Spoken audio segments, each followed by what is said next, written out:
right, well, thank you all so much for joining us for Spacesuits, what every fashionable astronaut is wearing. Beginning with pioneer aviator Wiley Post in 1935, pilots traveling above the sensible atmosphere have required special clothing. Full pressure suits control humidity, temperature, oxygen content, and pressure for astronauts, cosmonauts, and taikonauts, perhaps. Join Solar System Ambassador David S. Ball as he discusses spacesuits required for intravehicular, I'll get it. These are tough, David. Oh, you're doing great. Intravehicular, extravehicular, and surface operations. David is a volunteer educator with NASA and a retired Air Force officer who frequently presents on topics related to American activities in space. And I also wanted to give a special shout out to the Ashland Library, Hopkinton Library, Medford Library, Newberry Library, and Clinton Library for helping me promote this morning's event. So all 50 or so watching live here on Zoom and the hundreds that will watch on demand, let's give a big virtual round of applause to David for joining us today. And David, you can take it away. Thanks so much. Super. Robert, thank you so much. I think we were up to 144 people who registered. So, you know, this just seems to get better and better. And I'm grateful to the Tewksbury Library, to you. A shout out to Space Hipsters, a group on Facebook that I've just become a member of, and what a wonderful group. And well, let me just jump right into it if I can. And let's see, I'm going to share my screen. I'll learn how to do this at some point.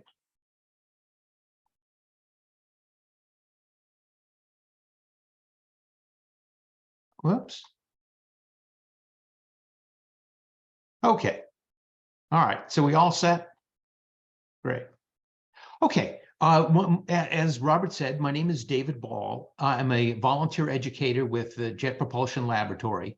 And I wanted to talk a little bit today about spacesuits. You know, there's been a lot of excitement lately about the Webb Space Telescope and about Artemis. But, you know, Pythagoras was right. He said that man is the measure of all things. And there's really nothing more intimate for the space traveler than wearing a spacesuit. And there's been a lot of different iterations of spacesuits, and I wanted to kind of touch on that because I find it fascinating. So hopefully you will too. Wiley Post was a contemporary of Charles Lindbergh. They were both born around the turn of the century, interested in aviation. Wiley Post worked in the Oklahoma oil fields as a roughneck. He tried his hand at armed robbery. He did some time in prison for maybe a year or so. In 1925, he was working as a daredevil in the Berlin Tubbs and his Texas top-notch Flyers barnstorming crew. So they would be wing walkers, or they would parachute from airplanes, things like that, interested in aviation. And so he's out in the oil fields in 1926, and there's an industrial accident, and a piece of metal hits him in the eye. It gets infected. He ends up losing his eyesight. And believe it or not, here's a guy who's going to become a famous pilot, and he has no depth perception. He can only see out of one eye. But with the money he gets from a settlement from the accident, he buys his own airplane. So he's doing aviation, and he's working in the oil industry. And he becomes the corporate pilot for FC Hall, who buys one of the Lockheed Vegas, the newest and most capable aircraft that he's named after his daughter, Winnie Mae. And he allows Post and his navigator, Gaddy, to borrow the plane, and they make a trip around the world in 8 days. It was phenomenal. And then 3 years later, Post is able to do this solo.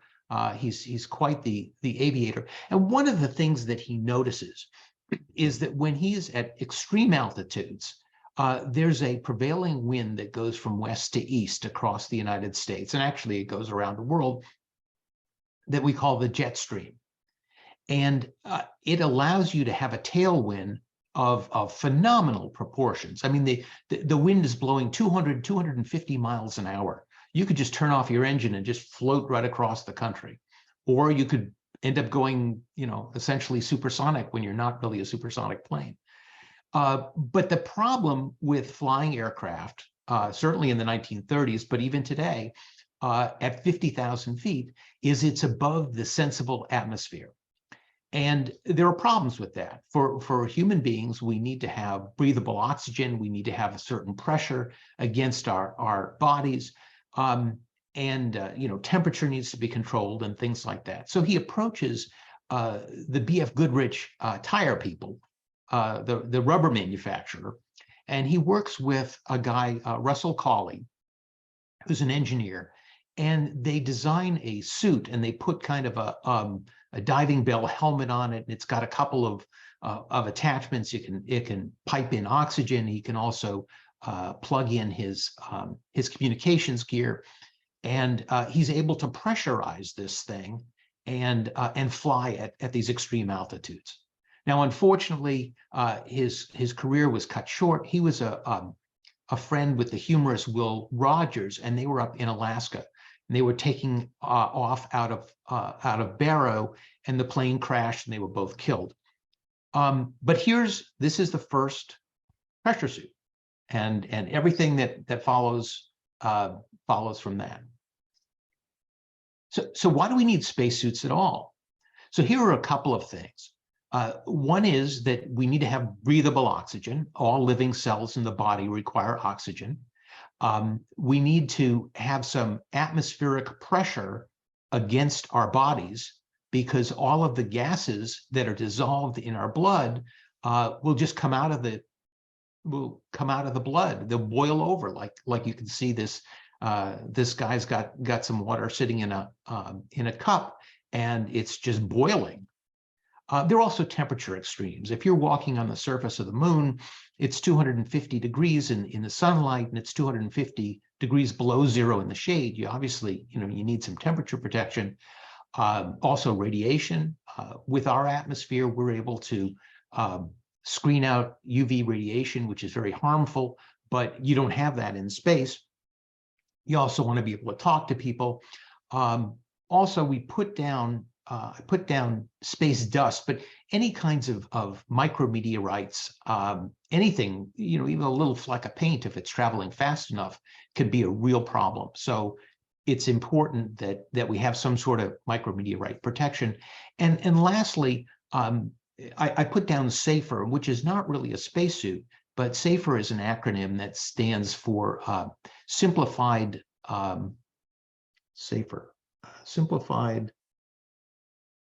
It's a jet backpack. When you see somebody on the ISS and they've got they're hooked into the outside of the space station. If that tether were to break, they could get back because they got the jet backpack on, and that's what the SAFER business is. So let's talk a little bit about what human needs are. First is the partial pressure of oxygen. So on the Earth, unlike a solid, which is just going to, sit there and the molecules aren't going to really move, the atmosphere is a moving gas, and the pressure that's exerted on the surface of the Earth is the column of air. It's the weight of the column of air that's above it. So on the surface of the Earth, the pressure per square inch is 14.7 pounds. And atmosphere is made up of 1/5 it's oxygen and 4/5 it's an inert gas, nitrogen. So when we're designing systems for people to breathe in outer space, we're keeping those things in mind. So with the space capsules like Mercury, Gemini, Apollo, you didn't need a great deal of pressure because it's all contained in a capsule. And so they had it at 5 pounds per square inch, and to keep the system simple, they would just have an oxygen system. So it's 100% oxygen, 5 psi, and that's fine. Mercury was anywhere between a 15-minute flight, and Apollo, the longest, was like about a week. That's okay. But if you're exposed to 100% oxygen for long periods of time, there are some physiological problems with that. So when they got to the space station, it's still 5 psi, but the oxygen, they reduced that to 70%. They put the inert gas, 30% in there. And those guys would be up there for like 3 months. With the space shuttle, they wanted that to be a shirt sleeve environment. So they made it 14.7, 20, and 80. And then with the spacesuits now, 4.3, 100%. So that's kind of, what we're doing now. A little bit more about pressure. So at the surface, it's 1 atmosphere, right? But if you were to dive down 34 feet, that would be the equivalent, the weight of that would be the compression of 2 atmospheres. And if you went down 68 feet, 3 atmospheres. If you went down 102 feet, 4 atmospheres. And so if you were to quickly dive to 102 feet, the oxygen, the gases can be compressed and can squeeze into your bloodstream, and that's fine. The problem is if you were at 102 feet and you quickly came to the surface, what would happen then? Because then all the stuff that had been compressed into your bloodstream is now going to boil out. And so when people have difficulty breathing, they call it the chokes. Or when they have pain because the bubbles are coalescing in their joints, they call it the bends. Okay, that's why divers have to come up slowly so that the gases can kind of come out of solution. Now over on the right, we're looking at the impact of altitude on oxygen levels. So when you're at sea level, the barometric pressure is maybe 750 millimeters of mercury. But as you go up and that column of weight of the atmosphere above you is less, so you get up, you're on an 8,000 meter peak, the barometric pressure is a lot smaller. And so on a molecular level, over here on the right, the one thing I wanted you to know is that when you get up at high altitudes, the percentage of oxygen is not decreased. It's the same. It's still, 1 molecule of oxygen and 4 of nitrogen, but they're so far apart, you can't get in enough air in order to breathe. So it's important that there be enough squeeze on your body, right? So that you keep the gases in solution and that we get enough oxygen molecules into our body so that we can breathe. Now let's talk a little bit more about the mechanics of gas expansion and pressure. And this is based on the idea that we're going to keep the temperature the same. We're not going to worry about that. But when you take in a breath in your lungs, it goes down into your, into the bronchial tree and down into the alveoli, and your blood vessels, the arteries and veins become arterioles and ventricles, venules, and they become capillaries. And you can see in this middle one that at the cellular level, the distance between where the blood vessel is and where the lung tissue is only like 2 cells wide. So as the deoxygenated blood comes by, the carbon dioxide, assuming that the pressure is something that we can deal with, it comes out of the bloodstream, goes into your lungs, and the oxygen gets pushed into your hemoglobin and it goes all over your body. But if you had a 2-liter bottle of Coke, okay, and you shook it up, right, and you kind of encouraged the gases that were dissolved in the liquid, and then you took off the top, what's going to happen, right? You've decreased the pressure, and now for the amount of push that we've got on this liquid, it has nowhere to go except to explode. And that's what's going to happen to us if we don't keep the gases in the bloodstream. So the way that we handle this with aviation is either a partial or a full pressure suit. Over here on the left, we see Joe Walker. He's in a partial suit. So oxygen is going to the faceplate and the helmet, but the suit is just kind of a tight suit, but it's got, you can see along the shoulders and the legs, it's got a way that they can pump that up. So he's at altitude, it's a pressurized cabin, and all of a sudden the canopy pops off or something like that. And air gets forced into the ribbons on the side of the suit, and it stretches the suit and it presses on you. It gives you, mechanical pressure, and it keeps, the gases inside your blood so it doesn't boil. Now, obviously, he can't operate very well with this thing kind of blown up like a Michelin man, but he can get the thing below 10,000 feet, and there he can breathe, and they can depressurize the suit, and they're fine. Now, over on the right is a full pressure suit. So when you put oxygen into this suit, the oxygen is going down into your toes too, okay? But we have to strike a balance between having enough pressure inside the suit so that we don't have our blood boil.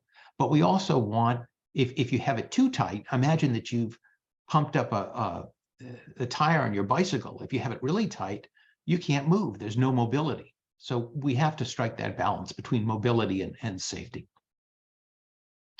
So let's look a little bit at suits of the past. All right. Now, over on the left, we're looking at the Goodrich Mark IV Model 3, and then over on the right, this is the NASA XN4, which is the latest iteration, the last iteration of the Mercury suit. This is an intravehicular activity suit, an IVA suit. It's not designed for like walking on the moon or floating in space. It's just in case of an emergency, if the cabin were to depressurize, you can pressurize the suit and you're okay. So it gives you breathable oxygen and it gives you emergency pressurization. But you can see the suits are very, very similar.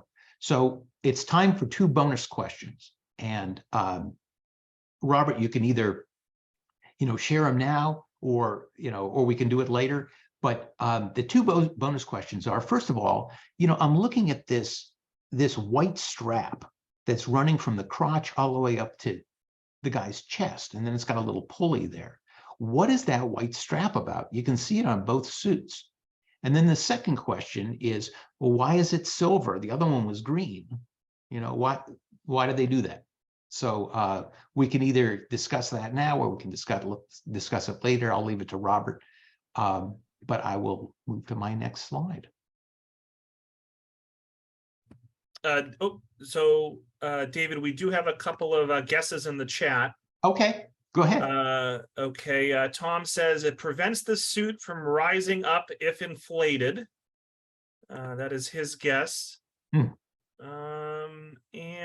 nope, the other comments are actually questions. So okay, well, yeah, he's right. Okay, and by rising up, what we're really talking about is the neck ring, okay? Because imagine if a guy is hunched over in the chair, he's in the space capsule, and all of a sudden this thing inflates, it's going to push the front of his neck ring up, and he's not going to be able to see, okay? So one of the things that you want to be able to do is you want to kind of crunch the body up if the suit is inflated. So if he's sitting in the capsule and he needs to inflate the suit, he's going to pull on that strap, and that's going to keep the neck ring from riding up, and he's still going to be able to see what's going on. So very good on that. Anybody have ideas about why it's silver? So Kathleen says that silver means it's a fireproof material and anti-reflective. Okay, well, the fireproof, in this case, that's not the case. I don't think that this was fireproof. Maybe it was, but the initial silver suits or white suits are primarily have to do with not being a heat sink. So if you had a black suit and you had a lot of sunlight on it, the suit is going to absorb heat. And one of the problems of the early suits was these guys got overheated. So the last thing you want to do is to introduce any more heat with the suits. So they made them white, they made them silver. Some people said they made them cool because, you know, they're Buck Rogers, you know, instead of having an ugly green one. Yeah, I'm not sure that there probably is a right answer, but at least part of it has to do with not overloading the suits with heat. All right, let me keep going.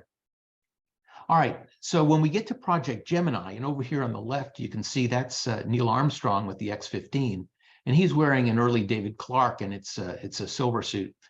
And when we get to the David Clark ones, it's an extravehicular suit. So in addition to the breathable oxygen, we need to have that atmospheric pressure. We need to be able to have temperature control and you know, some micrometeorite protection, communications.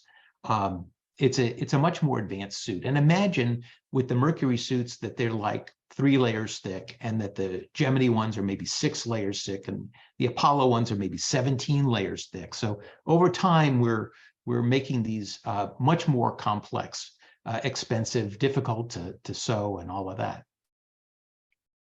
And here we get to Apollo. Now, I want you to start in the upper right-hand corner, and you can see the guy who designs the capsule has these 3 seats, and he makes them big enough so 3 guys can sit there. Well, that's fine unless they're in big, bulky spacesuits. And if you really want to be able to have mobility of your arms and shoulders, what you want is really wide suits. And you can see it's already a tough slog for these 3 guys to be sitting in these suits. So there's this constant tension between the people that are designing the capsule, who need to have 3 guys sitting next to each other, and people who are either astronauts or suit manufacturers who would like to have these personal spacesuits, you know, these personal spacecraft, you know, the spacesuits, be as wide and comfortable as possible. And now, how do we do that? When we inflate something, let's say we're going to have a lunar suit, and now that has to be it has to be inflated. But the problem is when you have it inflated and you want to bend it, when you do that, you have to work at that, right? If you have a balloon and you're trying to move it, that requires a great deal of effort, and it decreases your mobility. So one of the things they came up with was something called a convolute. So that means it's a constant volume joint. So if you have one of these plastic straws where you bend it, it decreases the volume on the interior radius, and it increases it on the exterior one. And here you can see it in the bellows joint and some of these other joints.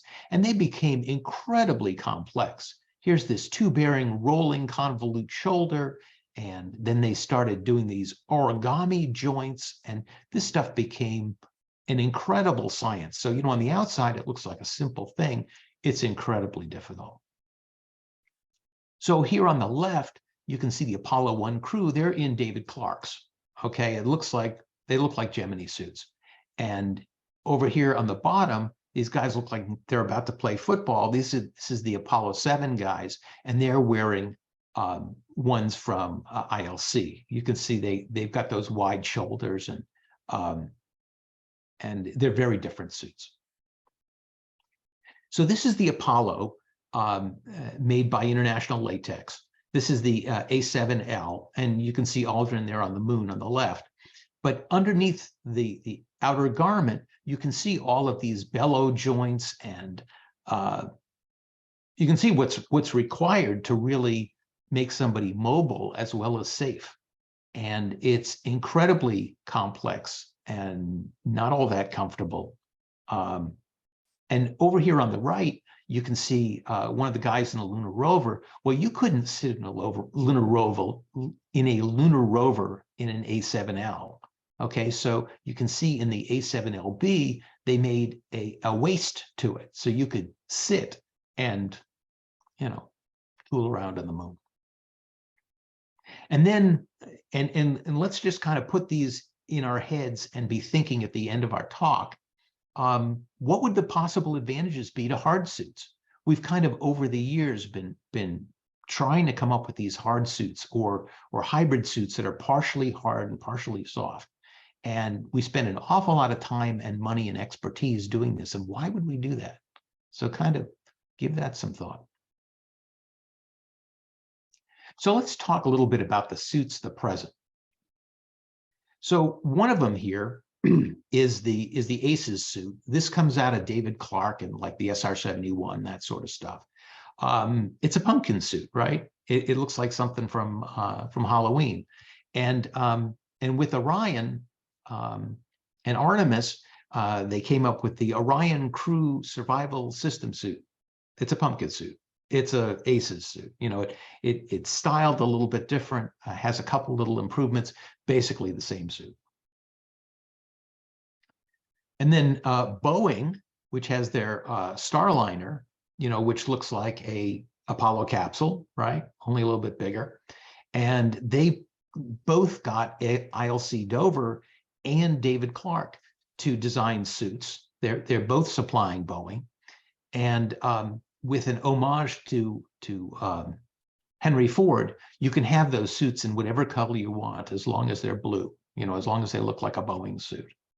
And, you know, that David Clark with the bubble helmet and stuff looks just like the one from Gemini 7. And then there is Elon Musk. Anybody looks better in a tux, no matter what shape or size they are. I saw this suit and I was so incredibly disappointed. It looks like something you would wear out on Halloween. You know, it doesn't look real. And apparently the genesis of this suit is he went to a special effects guy in the space fantasy world and he said, you know, design me a futurized, you know, a future spacesuit. And they did that. And then they reverse engineered it to make it a real spacesuit. And it's phenomenal. It's absolutely phenomenal. And I'll show you why. But first, I want you to just take a moment and think about this. Elon Musk has made these suits, and the only people that have flown in spacesuits have either been in David Clark, they've been in B.F. Goodrich, or they've been in ILC Dover, right? The only ones that have been certified by NASA to be flown in space. The only other people that have done that has been SpaceX. So here are these guys in the first commercial, spacesuits for a generation, are getting into Teslas and are going out to the launch pad, where the booster, which is made by SpaceX, is going to come back and land on a drone ship called, of course, I Still Love You. And they're going to ride in a capsule, the Dragon, which is also reusable. And they're going to go from launch facilities that SpaceX is building. And mission control is not Houston, it's Hawthorne. This is all SpaceX. They're all doing this. And it's just phenomenal that they have so much integration and they're so successful in all of these different endeavors. To the point where they took 4 people. They took this engineer, this artist, this billionaire, and this nurse with a disability, put him in a spacecraft, put him in orbit for a couple of days, and raised $250 million for St. Jude's. And with this picture over on the right, they've got a picture of this guy floating outside the capsule in what looks like an IVA suit. And if anybody else were doing it, I'd say it's impossible. But if it's SpaceX, it may very well be the case. And to give you an idea how cool this is, here's the ACES suit, okay? Runs about 100 pounds. And here's the SpaceX suit with maybe 25 pounds. The ACES suit needs a couple of technicians to help you get into it. The SpaceX suit, you can get into yourself while you're floating in outer space. It's a single piece suit. You can see over this Japanese astronaut, you just kind of climb into this and zip it all up. And instead of having all these different ports on it, it has one port and it's just on the thigh. And the oxygen goes in here and the comm is here. It's remarkable. Now, what's NASA doing? well, we've kind of been looking at these hard, soft suits for a while. We've got our ISS suit that you see all the time. Then there's kind of a prototype one here and a Z2 suit. Let me simply say that once you start having like these elderly walkers that you have to support the suits on, you can tell that these suits are getting very complex, very heavy. And so here's like the Mark III, which is kind of a half hard, half soft suit. And they're trying to do a lot of things. You know, they're trying to increase mobility, which they're doing with ball bearings. They're really concerned about mitigating dust, which is going to be a real problem, not only on the moon, but particularly on Mars. The helmets are going to get better. They're going to have heads-up displays and integrated voice-actuated audio. Gloves are always an issue. Dexterity, fingers getting cold, cramping. You can imagine, you know, you're trying to do work outside the ISS for 8 hours, and you know you can't go in and take a break. So gloves have to be right. The life support on the NASA suits are getting better. You can actually take out one of the CO2 scrubbing systems and like dump it out while you're using the other system, and then just plug it back in, and the oxygen is able to last a lot longer. So that's all good. Now this is kind of your moment of cultural context. I saw this next suit and I thought of Barbarella. I thought of Jane Fonda in 1968. And so she's an astronaut. She's going down to the planet. This is the year 40,000. And she's going down to the planet to meet the renowned scientist Duran Duran. And when I heard that, I thought, well, wasn't there a musical group called Duran Duran?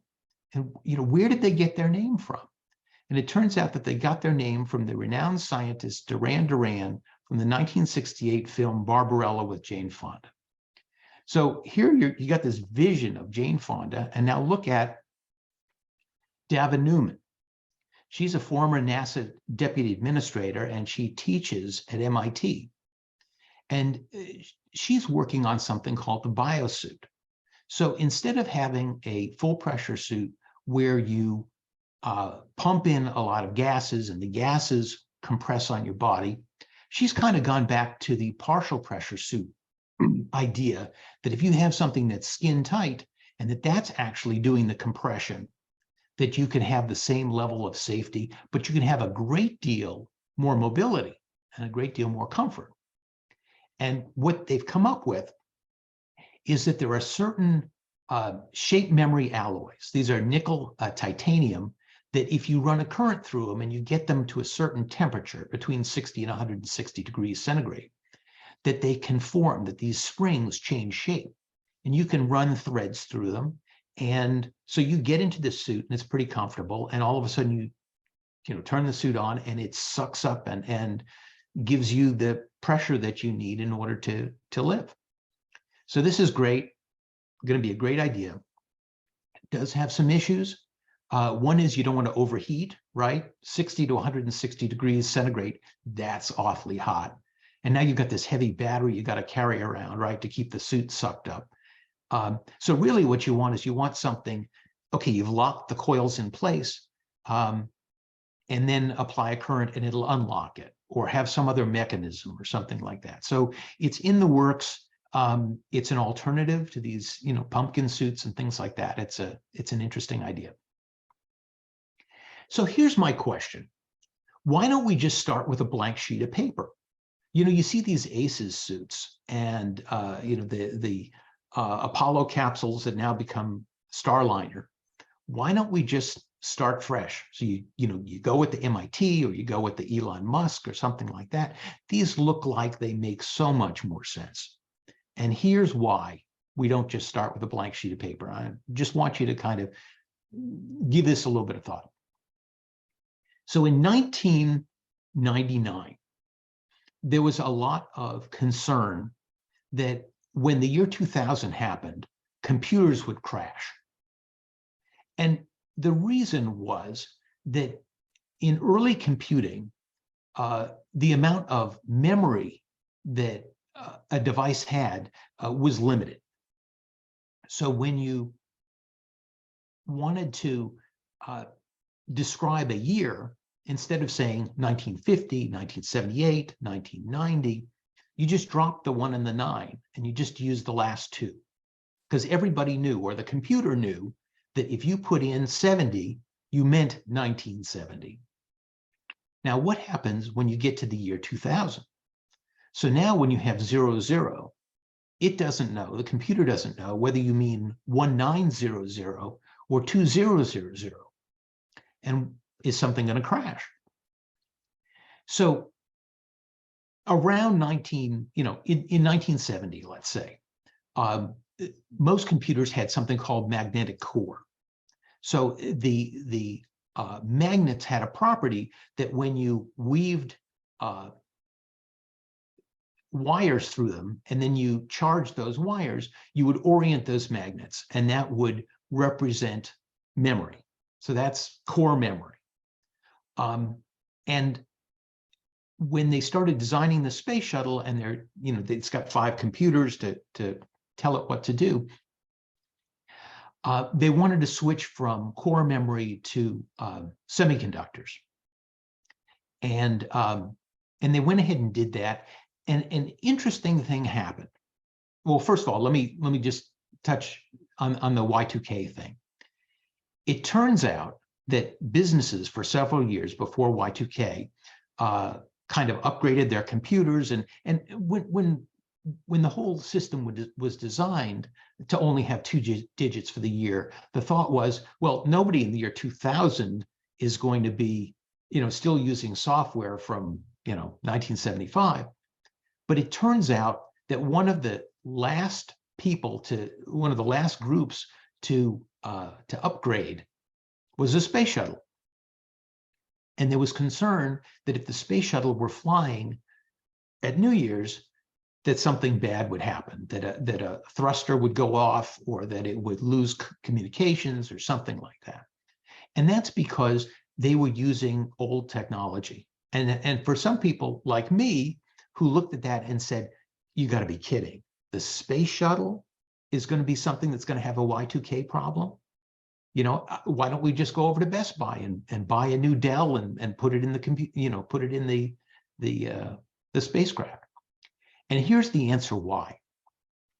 It turns out that the requirements of working in space, the vibration, the acoustics, the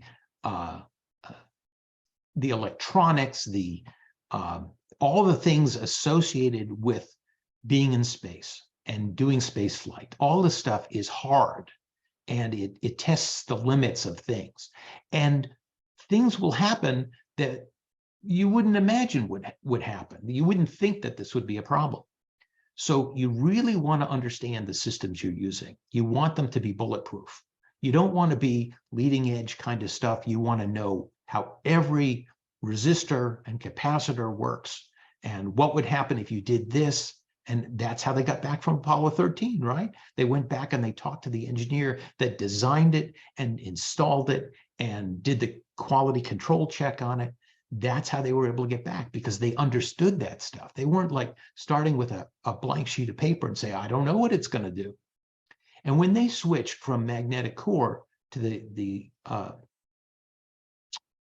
semiconductor, they started getting things called single event upsets, SEUs. And the space shuttle was, they were keeping track of these different upsets. And these only happen for, a millionth of a second, and they're doing thousands or millions of computations a second. And when an error happens, it just kind of gets thrown in an error bin and things like that. So it didn't create a big problem, but they were tracking these problems. And these problems were happening with the semiconductors and didn't happen with the magnetic core. And it turns out that because these things are not shielded from the electromagnetic aspect of the Earth, or from the radiation that's coming from the sun, or things that we would never have imagined would be an issue, were an issue. So we can't always just go from a blank slate of paper. You can't always just say, well, I'm just going to go to my costume designer and have him design this beautiful space suit, and then we'll just reverse engineer it and figure out how it works. Sometimes that works. It's working for Elon Musk. He's doing a great job. But NASA and all of life can't operate that way. We have to understand the technology and advance it. It can't all be revolutionary. Some of it has to be evolutionary. And when they had problems with the wheels and the brakes and with the O-rings on the solid rocket boosters, they understood that stuff very, very well. And they still ended up having a problem and losing Challenger in 1986. So we can't always start with a white sheet of paper. And but we should also celebrate those people like MIT and SpaceX that are able to do those kinds of things.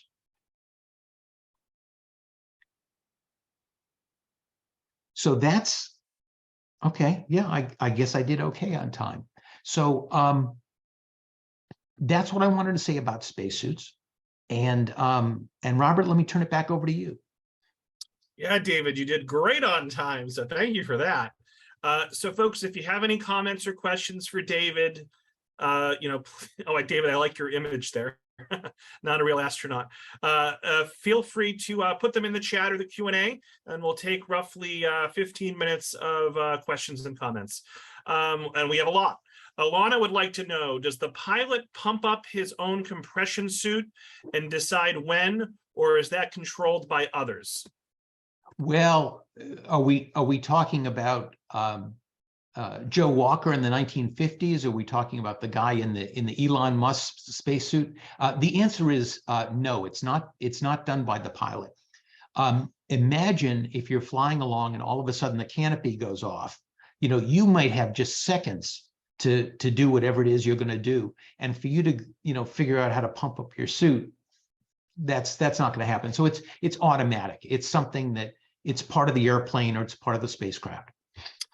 Myra would like to know, what kind of engineer actually designs these suits? Well, they come from a number of different disciplines. So initially, a lot of them came from the garment industry. So for example, David Clark, they had involvement in textiles. International Latex Corporation, ILC, Dover, who made the Apollo suits, they made women's bras. So they're people that have understanding of rubber and of sewing techniques. So there were a lot of people were seamstresses. They were also engineers that had to figure out the mechanics of motion and being able to pressurize the suits and all this kind of stuff. So it ends up taking a lot of different kinds of people. Initially with the B.F. Goodrich suit in 1935, you might have only had a couple of people. You might have had a seamstress, you had an engineer, you had the pilot. Nowadays, it's a lot of different disciplines. Polly would like to know, is each suit custom made for each astronaut? Well, it depends on the suits. Now, the new SpaceX suits are 3D printed. They 3D print the helmet, and the suits are they're tailored to the individual astronaut. I mean, imagine you're getting a tux, right? Some of the suits are kind of by size, and it may either be the whole suit as a size or it may be portions. So you might have like a medium chest and long legs or something like that. And we had an issue on the space station in the last couple of years where, I think this was last year, where two women were going to go out and do a spacewalk, but they didn't have the right size suits, and that was an issue. So the problem with having the wrong size suit is when you pressurize it, or even before you pressurize it, if the angle of the joint, like you're going to raise your shoulder, if the point that you don't rotate around is not in the right place in the suit, then you can't lift your arm very well. So you'd kind of like it to be tailored, but we'd also like it to be the kind of thing where it would be a lot cheaper. Let's say, something happens to your suit and you're out in space and stuff, and you have a custom suit. Well, what are you going to do? So it would be kind of nice to be able to make it less custom if possible. David, you kind of just touched on this, but if you want to add more, that's fine. If not, we can move on. But M would like to know, what adjustments did they need to make to spacesuits for women? Well, there are several things that are different. First of all, women have a tendency to be shorter and have a smaller carriage. There are anatomical things like breasts or being able to urinate. I'm not really sure is the answer. I don't think that there were. I don't think there have been large differences that happen with spacesuits. Obviously, certain things like being able to go to the bathroom in space need to be different for women than men. But it's more about making sure that it's sized right, that the joints are in the right place, that your fingers can reach out to the end of your gloves and that sort of thing. And that segues into another question. Kathleen would like to know, I have a delicate question. And this question seems to come up every other Space Zoom, regardless of the topic, Kathleen, so don't be embarrassed. But Kathleen would like to know, how does the astronaut use the bathroom if they're in these hard suits? Well, whether they're in hard suits or soft suits, they do a couple of things. First of all, we're talking about two things. We're talking about being able to urinate and also to be able to defecate. In terms of, let's start with the second one first. When spaceflight was short, when we're talking about 15 minutes to a week, one of the things they try to do is put the astronauts on a low residue diet. So when you, for example, had breakfast before you went on your space voyage, you'd have a steak and eggs breakfast because it has low residue. They would try to ensure that you're not having a lot of bowel movements, or that you don't have constipation or things like that. When they went to the moon, they would have kind of like a Ziploc bag, and that's what they would do. They would just kind of defecate into that. Urinating, pilots for 75 years have had to be able to pee while they're flying. So they would have something that's equivalent to a condom, and that would go to a tube and a leg bag, and that's how they'd relieve themselves. And so, when you're either out of the International Space Station or you're walking around on Mars, you're going to have to be able to urinate. Whether or not you're going to need to defecate while you're in the suit, you may not.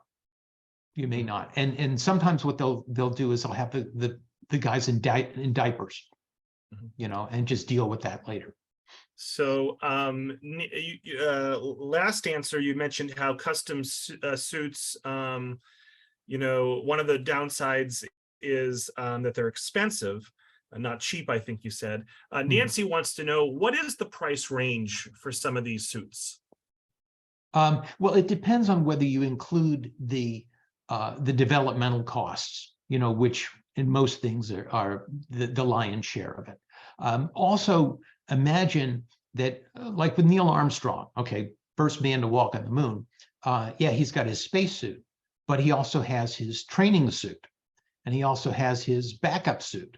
And his backup suit is flight qualified. If something were to happen to his primary suit, he could just jump into his backup suit and fly the mission. So, these suits can cost upwards of $1 million. So you can imagine, you know, we sent 24 guys to the moon, 12 of them walked on the face of it. So it can get expensive.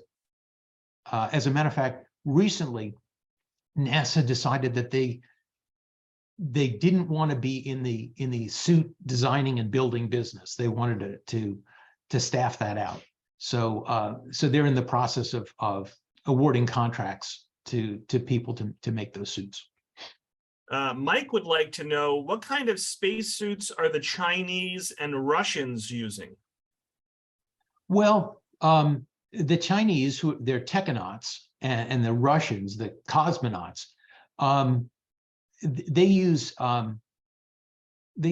suits that technically work in similar ways to our IVA suits. So they're not designed to be pressurized, except in an emergency, for the majority of the suits that they use. They do have EVA suits because the taikonauts need to work outside their space station. You know, the Russians, you know, need to do their stuff outside ISS. And for those, the suits have to be a lot more protective in terms of radiation and you know, micrometeorites and supporting you know, oxygen and all that sort of stuff. Kathleen would like to know, are the spacesuits made out of latex? And if so, what if the astronaut has a latex allergy, as Kathleen does? Well, I guess she can't be an astronaut. No, I think at this point they're probably latex free. There are alternatives to latex that work in similar ways. And so, for example, with the late Apollo suits, I think they had like 17 different layers. So there's going to be one layer that's a rubber layer, right? That's going to keep the pressure inside the suit. But inside that, there might be like a silk lining or something that goes up against your skin. Or on the outside, there might be a suit that's, you know, a covering that's fireproof. They have something called beta cloth, which is a spun aramid. It's a fiberglass, and it doesn't support combustion. And after the Apollo fire in 1967, one of the decisions was that we weren't going to have anything in the capsule that burned. So, and that includes the clothing. So, so the outsides of the suits do not support combustion. James would like to know, why are the pumpkin suits orange? Is there an advantage over other colors? Good question. Good question. The reason to have an orange suit would be visibility if you needed to be rescued. So sometimes not so much people that go into combat, but if you were a test pilot, you might wear an orange suit, or many times a parachute will, in addition to being white, it'll also be orange because it's easy to see. So the thought was about rescue. And I think you may have answered this question a couple of questions ago. You mentioned, you know, emergencies and whatnot, but Kathleen asks, I question whether these hard suits are even necessary, since they are not normally worn on the space shuttles nowadays, since the astronaut is not going outside their spaceship. Well, now, you know, we had that slide that showed the hard suits, and I'd like to challenge the people on the call. What are some of the advantages that there might be for hard suits? Because there are advantages. Mm-hmm. So folks can get that in the chat. David's turned the question around on us. While folks are doing that, Margaret says that this was fascinating. Thank you so much. Frank says, wow, this was a great presentation on an incredibly complicated subject. Jay would like to know, whose suit version are you wearing in the photograph of you? Oh, yeah. Okay. So that's an ILC suit. It's a follow-on after Apollo. That picture was taken at the Houston Visitor Center. And I found this amazing. This picture was taken 15 years ago, something like that. And it was one of those things where they take your picture and they Photoshop you on top of, the suit. You're not actually in the suit. But this was when today, Photoshop, this would be a very easy thing to do. But when this was done 15 or 20 years ago, I was just amazed. And I looked at that and I thought, well, I wonder how many people they Photoshop in there. Did they Photoshop the astronauts, or do they have the astronauts actually get into the suit?